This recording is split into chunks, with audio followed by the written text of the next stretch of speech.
شحال خاصني ندير الفلوس باش نعيش مزيان في امريكا؟ الا كتفكر تجي الولايات المتحده خاصك تعرف هذا الرقم قبل ما تقرر.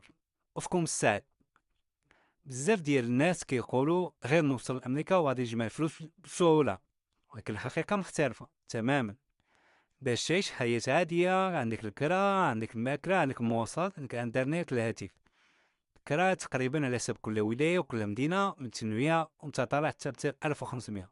800 دولار تقدر تجيب لك غرفه واحده، يعني تقريبا خاصك ما بين 1500 وانت طالع.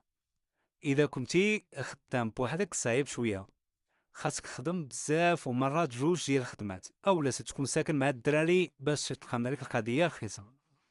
ولكن الا كنتي منظم وعارف فين كتمشي فلوسك تقدر تعيش مزيان.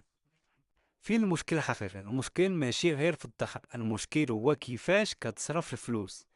كاين اللي كيربح بزاف وكيبقى عنده شويه، كاين اللي كيربح قليل وعايش مزيان. في التدبير وخلاص. الا بغيتي تعيش مرتاح في الولايات المتحده، تعلم دير واحد التدبير، واحد كيفاش تصرف. نقص المصاريف اللي ما عندها حتى معنى. فكر تزيد واحد الدخل ديالك، يعني واخا انت خدام تقدر دير شي دخل سلبي اخر. وفي الختام، دابا قولوا لي شحال كظن خاصك باش تعيش مزيان هنا.